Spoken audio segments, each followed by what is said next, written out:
Yeah, I agree. It's well done. It's good opener. It is. Hello, everybody. Bring the energy. Oh, huge matchup. Huge. Looking for it. Big. Huge. Welcome to Check-In. Sara and Jamie Thomas. We are getting you set for the game this evening. The game of the night. Of the century. Oh, wow. Yeah. Okay. Not that much, but it's huge. It's a big one. It certainly is. Top two teams in the league going head-to-head tonight at Canada Life Center. The Washington Capitals in town. Second and final meeting between these two clubs. It should be a great one here tonight.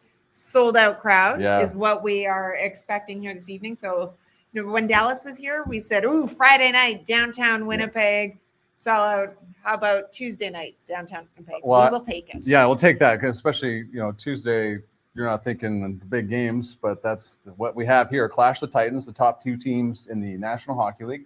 First in the West, first against East. Washington already has clinched a playoff berth. The Winnipeg Jets trying to do the exact same thing tonight with at least a point. We're hoping for two to make it just get in there. It's eventually you're going to get there, but just especially the way they came, they lose that game 5-2 to Buffalo, 5-3 to Buffalo on Sunday in the afternoon matinee, the first game of 4-game homestand, and now you're just like, okay, here we go. And Dallas is breathing down your neck again, 6 points back, the game in hand. Washington, so let's bring it on. Absolutely. Obviously, with Washington being in town, there's added interest to it as well. Mm-hmm. Similar to how when they met at the beginning of February in Washington, obviously so much intrigue. The biggest story going around the league all season long really has been Alexander Ovechkin's chase for most goals ever scored, surpassing Wayne Gretzky. Will he do it this season? Let's throw it up. Prognosticator, what do you say? Well, he's doing it this year. I'll say it like earlier in the year. First off, great hair in this promo. So you know why? Yeah. This is so that if it doesn't happen this season, he's going to be able to come back to you next year, next season, and say, I meant the calendar year. Okay, flat out. Oh, okay, I'll say this right now. He's going to do it this season. So, so seven goals away from passing Wayne Gretzky for most goals in NHL history. He's incredible. And just listening over the last couple of days to Jets players and coaches talking about going against Alex Ovechkin. Josh Morrissey talked about his first preseason game was against Ovechkin. Mark Scheifele told a story today about someone came up to him and said, want an autographed stick? Who's this for? Ovi? But that's pretty, and Mark said that's pretty cool. Yeah. And Ovechkin gave a stick back. So if anyone out there doesn't know this, Alex Ovechkin has a huge stick collection over the years of all the players in the National Hockey League that he's gone up against. It's pretty neat to see. So the thing that kind of miss out on is that he's not close enough for Wayne Gretzky and Gary Bettman to be in the building. He has scored some significant goals against the Jets over the years. He scored his 600th against the Jets, and then he passed Gordie Howe for second place all time. What day was that, Sarah? December 23rd, 2022. He scored his 801st and 802nd goal. Yes. So I was in the building for that one. So I'm pretty happy that, as much as he's going to pass. Yeah, not here. That's right. He can do it against not up in here. No, not here. He's done enough against the Winnipeg Jets. It won't be tonight, but looking forward to this one. The last time these two teams met, February 1st, 5-4 overtime win. You remember Josh Morrissey? What a great game. Just the equivalent of a walk-off. Yeah. Just boom, scores off. Great pass from Scheifele. It was incredible. We've seen those guys combine in overtime so many times. But so that was a question, like, what do you do for an encore? It's like that was such a great game in DC. So hopefully we get a little bit of that and then some tonight here in Winnipeg. Yeah, it'll be interesting to see how much of this game is played 5-on-5 versus with special teams become a factor as well. It's one of the things we'll hear from Alex Ovechkin shortly, and that was one of the things he pointed out to me was he thought that special teams could be a factor. I know Scott O'Neill very much hoping that although these two teams are similar in a lot of different categories, Washington is very potent 5-on-5, but he would love to see this game stay 5-on-5 as most coaches would the majority of time. And both sides, like Spencer Carper on the other side, doesn't want to go up Winnipeg's number one power play. So kind of the big story underneath the big story of Alex Ovechkin being here in the great chase is the loss of Gabriel Velarde. Yes. So the news came out yesterday. Gabe Velarde is out for week to week with an upper body injury. Does not have anything to do with the puck that he took in the ear. It's another injury, a freak occurrence, according to head coach Scott O'Neill. So as you said, you just talked about Alex Ovechkin, who's going the top line with Mark Scheifele and Kyle Connor. It is indeed Alex Ovechkin, who's been there before. He has. I mean, he's been there before. He's only started one game with them. Yeah. Up there this year. I was going back through the lines. But it's not just the Iafallo moving up, and we'll talk more about the significance of losing Gabe Vilardi for an unspecified amount of time, but obviously that impacts you not just at 5-on-5, but on special teams as well. But if actually, you want to just put it back up for one quick second, you look at Scott Arniel made changes throughout the lineup for this one, looking for a little bit more size when you're going up against Washington. Washington is a big team. And so this isn't just because of, you have the loss of Vilardi, so you had to address it. But you look that Ehlers is with Lowry and Appleton. You look at Niederreiter with Nemesnikov and Perfetti. Rasmus Kupari draws back in. That is a benefit, too, of being able to have the right shot. Yeah. And you have a lot of speed on your fourth line with Tanev, Kupari, and Barron. Yes. So it's an interesting lineup, but I like what you just talked about. There's some size added to both lines with Lowry and Appleton with Ehlers. Kevin Sawyer from TSN, broadcast team, will be joining us here momentarily to talk about that and the loss of Vilardi. And then Tarik El-Bashir will be joining us from the Capitals Network. He has covered the Washington Capitals for a very long time. So we are kind of curious about how the Capitals have done such a great job of keeping the focus on the team. Not just so much, you can imagine the distractions of Alex Ovechkin trying to break Wayne Gretzky's record, but they have put that to the side and played very well this year. Well, and just have continued to. They're on a stretch right now where they're 9-1 in their last 10 games. They've been rolling. They've been getting a lot of production across the board.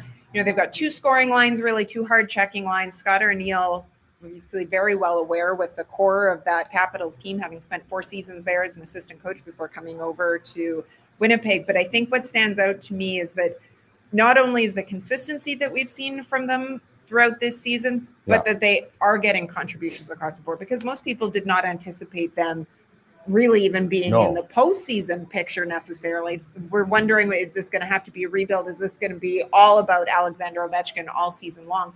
And it hasn't, as much as obviously that's the focus.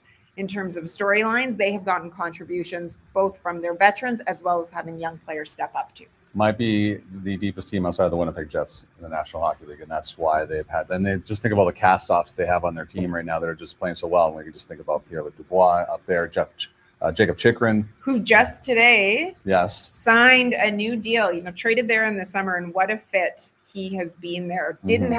Wasn't a fit in Ottawa. Didn't have the productions. Putting up career numbers for it. An 8-year extension he signed today, $72 million is the total value. He is leading Caps defenseman in goals, game-winning goals, power play points, so on. So quite the payday. They were having some fun with him out at morning skate today as well. Yeah, taped a $100 bill to the back of his practice jersey, and then he changed the number 6, I believe, what is the number he wears, to a 72 to the $72 million that he just signed the deal for. So a lot of fun in the Washington Capitol dressing room. So back to the Jets for a second. Kevin Sawyer going to be joining us here momentarily. Gabe Vilardi's impact will be felt, or loss of Gabe Vilardi will probably be felt in the power play. Is number 1 in the National Hockey League, has been since the start of the year. So did some digging. The Jets, this is going back to last year, 2023-24. Remember, he missed a ton of games with injuries. So 35, I think. Yeah, with Gabe Vilardi in the lineup on the power play for the Winnipeg Jets is going at 26.2%, and the power play without Vilardi, that's all last year. He's played all 71 games this year. They were 15.8%. So there's the impact where you think you're going to miss him the most. And a lot of guys talked about the fact that Vilardi's a left-hand shot, a right-hand shot, and outside of Follow, who's replaced him on the top power play unit, is a left-hand shot. So there's some changes that have to be made there. Mason Appleton will go to the second power play unit as well. So there's a lot of changes for the Jets heading into this big Titanic clash with the Washington Capitals. Yeah, I think that we'll see some different looks on that first power play unit as well because of that. Will you see Iafallo more in that bumper spot? But what will that mean for Nikolai Ehlers? What is, I just think that it'll be interesting to see what, if given the opportunity to be out there today, how does it look, and what do they do with it? Yeah, and here's the thing with Ehlers joining Lowry and and Appleton. Those are 2 big guys on the line that are going to provide a ton of space. And Ehlers talked about this today. Look at the goal that he scored against Buffalo yesterday. That's Adam Lowry going up the middle of the ice, taking, distracting Buffalo, allowing Ehlers the time to take that huge slap shot that turned out to be the Jets' 3rd goal of the game. So it's they've played together before, Ehlers with Adam Lowry, and just like he points out the fact that how much space he's going to provide for him. That's another guy to get him the puck. So I like the idea of the setup of all 4 lines heading into this one, because you're just seeing it's another look that you need against a much bigger opponent, as much as the Washington, a physical big opponent in the Washington Capitals. A little more balance maybe to their lines and all the different areas that they are looking for. I see some people in the comments. First off, I mean, James said that he had to tell the boss he has to wait for the report because we're on. He's watching check-ins, so I think it's understandable. We can sign the sick note for you. Oh yes, right. So I've done that before for my kids. Oh, okay. Yeah. Nobody else. I don't have that kind of stature anywhere else. But you should just give yourself, I don't know, put an MD at the end. Doctor. Yeah. Exactly. Yeah. Also for it, I saw someone asking about if there's any update on Pionk. Scott O'Neill was asked yesterday about whether Neil has started skating yet, and his answer was nope. Yeah, it wasn't much more to this. And that was it. So still looks like it'll be a ways before we see Neil Pionk back. So a blow. This is a Jets team that when you look, although they've had to contend with some injuries, when you look at a lot of their key players, they have been very healthy this season, and they haven't had to deal with a lot of them. So adversity coming in different forms right now, obviously. No Neil Pionk still, and Gabriel Velarde out week to week. Well, Kevin Sawyer is ready to join us, and he's bringing gifts. Oh, am I on? What do you got there? What have you been growing in your place? I was just thinking about how my house looks like a hospital. I'm like, I'm trying to forward some pottery. Go ahead. What questions you got? Okay. Well, since you're ready, but we're going to get right to it. Listen, there's so many things to talk about ahead of this one, Kevin. Let's just begin. First off, the loss of Gabriel Velarde. We kind of addressed about, the power play could struggle without him, but where is his loss going to be felt the most, in your opinion? Chemistry top line for sure. They've been good, not great lately. And all due respect, and I just think this is the time of the year for not necessarily every line to continue with chemistry and build, but that top line is special, not just on this team, as you guys know, but around the league. I mean, it was the most productive top line, most productive trio in the NHL. So, I mean, the reason they're so good is because they have everything in the individual: size, net front presence, wall with Velarde. You guys know that. And then you got the passing and the playmaking ability from Scheif, and of course the shot and speed from Connor. But they all can do everything as well, and you just can't replace that type of chemistry. So there's no doubt they're going to miss that power play, all of it. But listen, there is a silver lining here for me, where this also is the time of year where you should not get too hooked up on what we should look like, because injuries are always a part of things as you drive deep into the playoffs, and you have to find a way to be comfortable when there's a surprise or something that you're not anticipating coming. This is it. And so, perfect. Build some calluses mentally to deal with change, because change is coming whether you want it to or not. When you look at the opportunity, obviously, that exists now for Alex Iafallo being moved up, he's got the opportunity tonight as well in that first power play unit. But what about for a player even like Nikolai Ehlers? Just before you came on, Kev, we had shown the lines from today and about how Scott O'Neill has elected to distribute size maybe a little bit more throughout his lineup, and we see some movement on each line, and that includes with Nikolai Ehlers. But when you look at what you've seen from him recently, what the possibilities are for him beside Adam Lowry, how much of an opportunity could this be for him? Yeah, you know what? Good question. I asked Scott O'Neill today, we did in our broadcast meeting, about Nikolai Ehlers and where he's improved the most. And there's been a lot of areas, but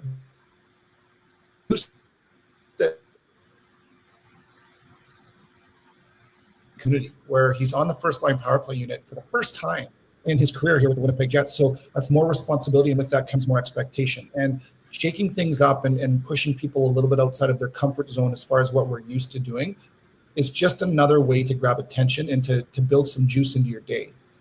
I think Nikolai is excited big time to play with his line. It's been, to me, the most consistent line with Nemesnikov and Perfetti. But now you throw another wrinkle, and then Nikolai's the type of guy to say, hey, I can drive this line, but now you have a drive up the middle of the ice that's going to go to the net. And I think Nick would be really excited about knowing that I can use my speed and beat guys knowing that there'll be net front traffic, or if they respect me too much, I've got a big man where I can pull people to me and give the puck to, and that has enough skill to finish plays himself. Adam doesn't get enough credit for that. So I think Nick's excited. I don't think anybody wants these injuries, but they're coming in. I think a true pro and a winner's mindset looks at this and doesn't think negative. They think, hey, this could give us something else. And that's what I think should be excited about. Hey, we've seen the Jets rise to the challenge when the big boys come to town. And the best example is how well they played against Dallas. Mm-hmm. Some may argue that they haven't reached that level of play since that big win over the Dallas Stars.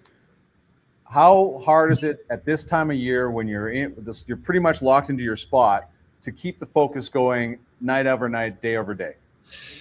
That's such a good question. I remember playing, and I say that with all due respect because I was a fourth line guy that wasn't driving a team. I was a part of something in the depths of a team, but I can remember those days, and coming from a guy that was just happy to be there.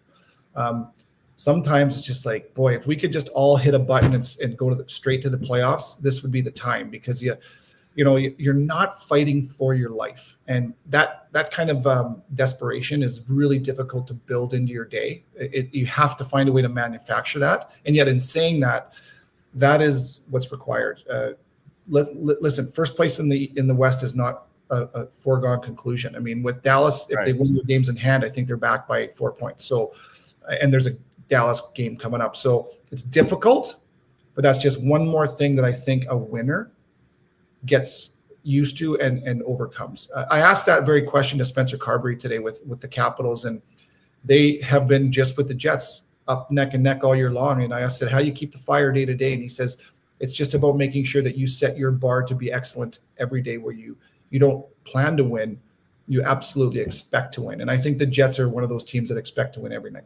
It's impressive to see the buy-in from both teams, I think. I don't know if you feel the same way, Kev, but we were also talking about the consistency. I mean, you look at the Jets have been leading the way in the West, and while they've continued to lead the way, I mean, you mentioned Dallas is closing in a little bit. It hasn't been maybe to the same dominance in some ways as what we've seen from Washington, 9-1 in their last 10, the way that they've been winning. For the fire, though, to continue to burn both, and for your key players, offensive players, to buy in, and the team as a whole to buy into what both Carberry as well as Scott O'Neill are selling, I think is a testament to the two dressing rooms that you've got going. That, Sarah, that is probably the most important topic you could talk about all year long. And for any team that wants to have a chance to win, that is the topic about buy-in. So it's everybody wants buy-in, every coach wants buy-in, but how do you get there? If you bear with me here, I want to talk about this. And from the very top to the bottom, we've all been here for years now, and we've seen the room grow. We've seen the room suffer. We've seen the room, maybe my words, not yours, not strong. And now you're looking at a room that is solid.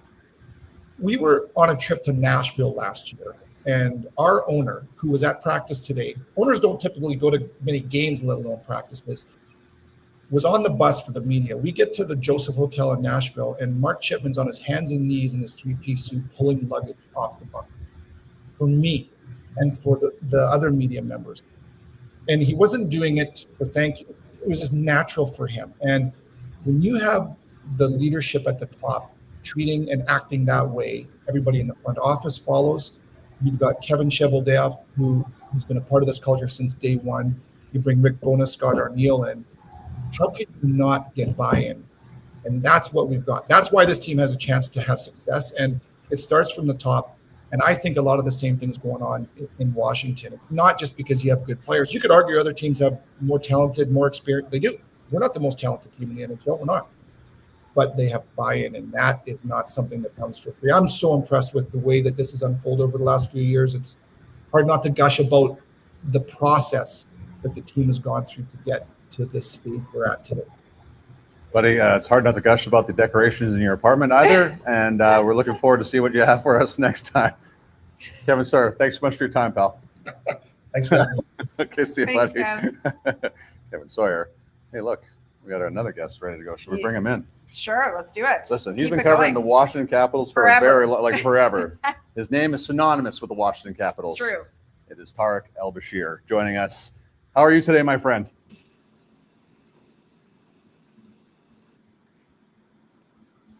Oh, are you able to hear us? Can you hear us, my friend? Oh, first off, hopefully. That's an amazing background. I know. That's what I really want to ask him about. That's what we're going to. What is with so he's patiently making us wait so we can ask him about how cool is that background. Right. Yeah. Okay. Well, we will come back in a moment. Yes. While we get figured out. I think that, as Kevin pointed out, I mean, so many points about this team, different things for us to watch for as well going into this game here tonight. The Drake, as you mentioned off the top of the show, the Winnipeg Jets having the chance. They weren't able to clinch a spot in the postseason last game with the loss to Buffalo, but they can today. All they need is a point against Washington. They can also get it if St. Louis loses to Montreal.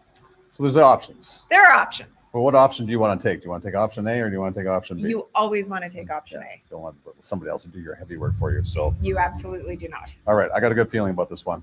All right. Here it comes. Tarik El-Bashir. How are you? How are you doing? Doing great. Sorry about that, guys. Do not worry. First off, your background is amazing, so you can do whatever you want the rest of the time. So these are all hat trick hats. You're kidding me. From an Ovi hat trick. Isn't that cool? That's so cool. What, like, did you just go down the ice and collect them yourself, or just like? I think the Zamboni guy picked them up. That's amazing. Yeah, it's a pretty cool idea. Yeah. So like we were just talking about how you've been covering this team for a long time. How impressive has it been this year with all the distractions of the great chase that the team has been able to focus on themselves, the team itself, not Alex Ovechkin's pursuit of Wayne Gretzky? It's a great question, and it's something we've talked about quite a bit. And, you know, it's not a distraction, but it is top of everyone's mind, obviously. It's what everyone's talking about.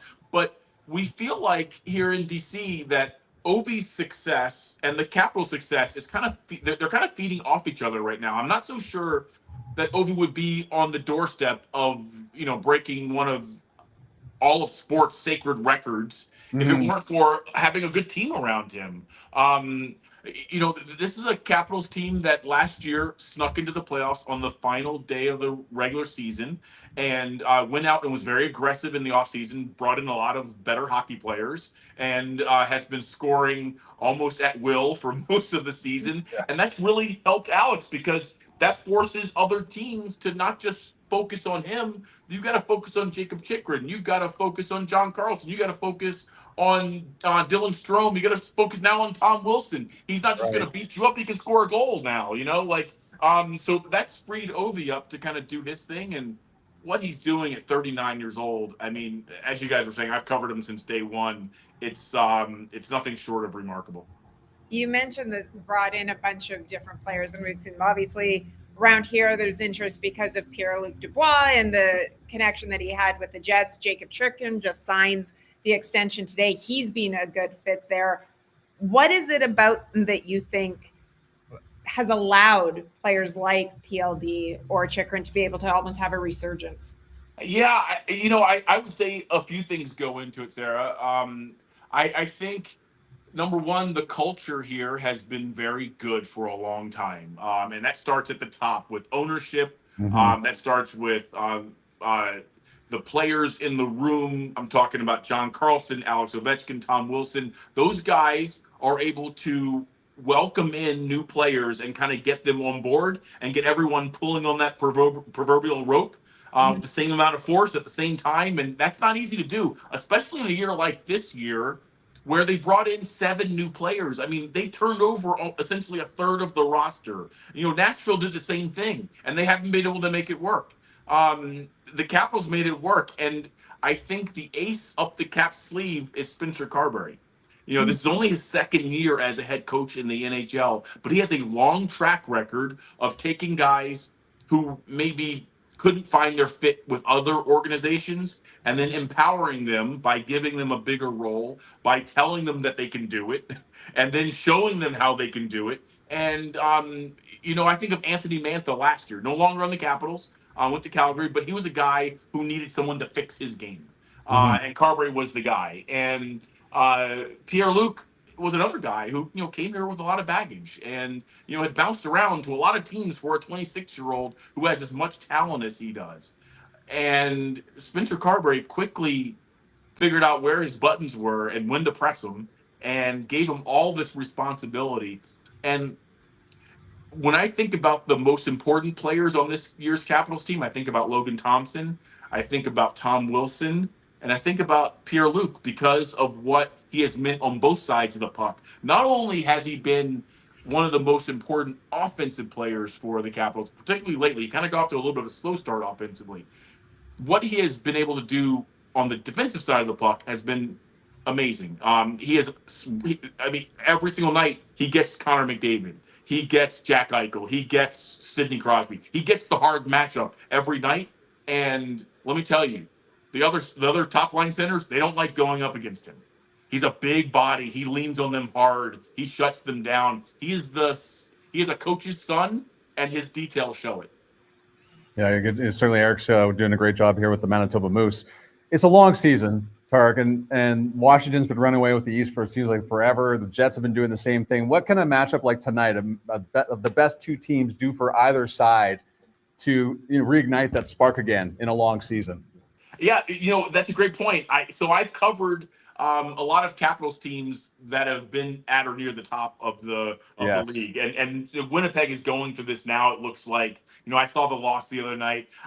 It's human nature. You get bored. Like you're leading your division. You're waiting for the playoffs, and you're just kind of you realize that the fun part of the year is just a few weeks away. Why waste it now? We're going to be first place in our division. The Capitals went through that kind of, I call it the blahs. They went through that a few weeks ago.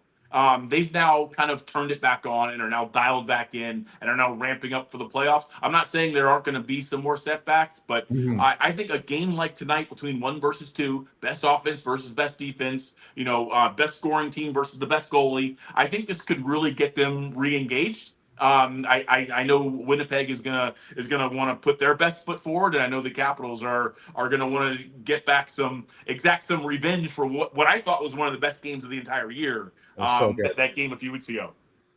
Yeah, and I've got to tell you, if tonight could get them re-engaged, that's concerning because you look at the way that they have played since they were shut out. Was that against LA? Yeah. But their lone loss out of those the last 10 game stretch, but also just the production that they have had and the 5-on-5 production that they have had.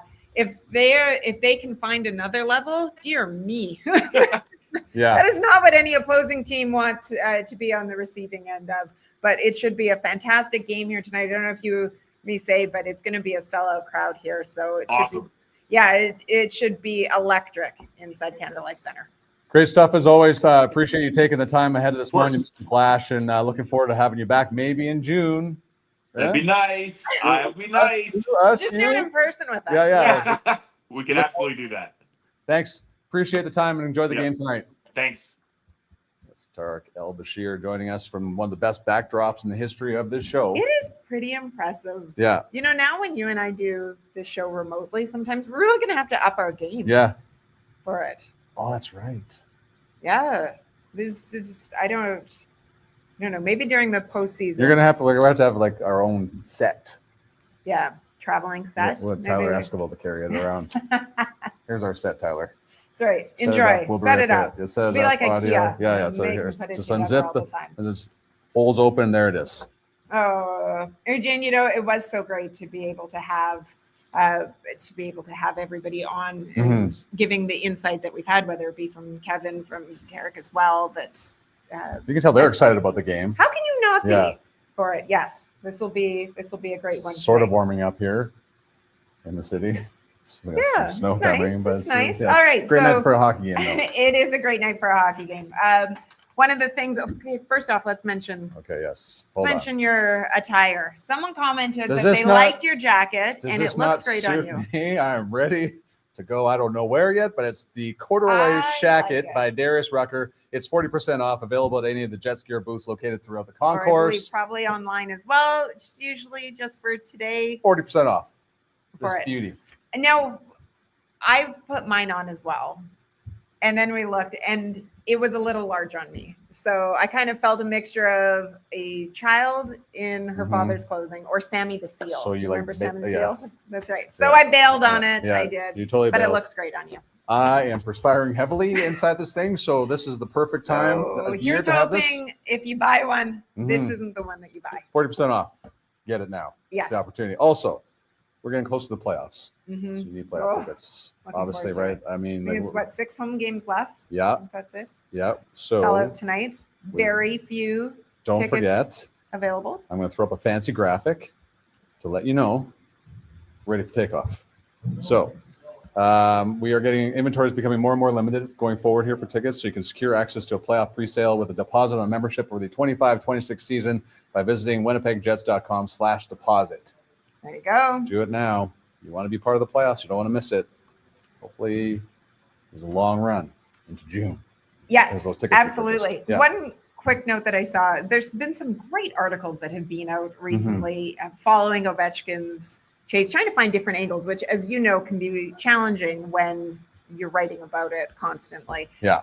For those that are. And I didn't realize this, that there was an article out today. The last goal that Wayne Gretzky ever scored was against Wade Flaherty. I didn't know that. Yeah, I didn't know that either. So what was it? Just on Sunday that was the day Wayne Gretzky passed Gordie Howe. He scored that goal against the Vancouver Canucks. His final goal he ever scored came against Wade Flaherty. There's a whole article on it, which I'm sure Flats was really. Well, he said it was kind of cool though to be. Yeah. To be honest, you're part of history.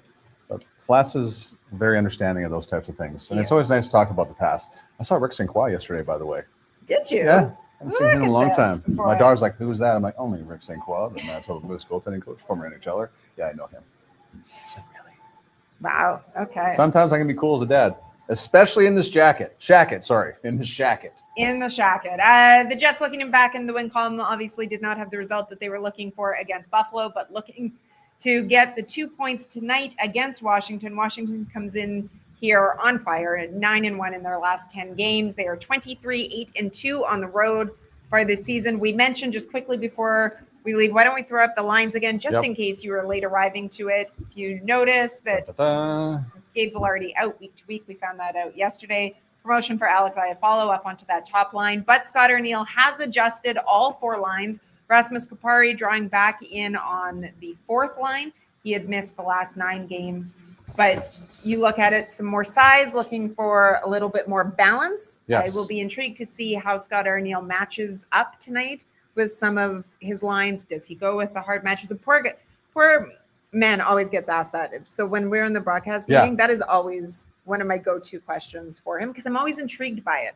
If there is a team that comes in, such as Washington, that has either a dominant line, or in this case, really 2. Yes. For your top 6, how hard of a match do you like going? I like the psychology of all of it. So we'll wait to see what happens with it tonight. He was still deciding a few things when we spoke to him this morning about it, but looking forward to it. And all the action is available tonight on TSN 3. Pregame show gets going at 6:30. And of course, you can always listen to it on CJOB with Mitchell Clinton and Paul Edmonds. Yeah, it's listen, I say this every game, but this one's going to be a great one, and looking forward to sold out building, great atmosphere on a Tuesday night. Everybody watching at home or listening at home, it's going to be a great time as well. So thanks so much for tuning into this program. We had some great guests. Thanks to Tarik El-Bashir and certainly Kevin Sawyer for showing off the plant, the only plant that he has in his entire house. And we appreciate him as always, and enjoy the game tonight. It'll be great looking at how these new lines, this new look, is going to fare against the Washington Capitals. Yes, absolutely. Top 2 teams in the league going head-to-head here in Winnipeg, and this late in the season as well. You've got to love it. Game 2 of this 4-game homestand, which means that you can join us every game day, but you can join us again on Friday. The New Jersey Devils are in town. We'll get you set then. Yeah, we'll worry about them later, but we're going to wear the big game here tonight. Thanks so much for checking in. Thanks.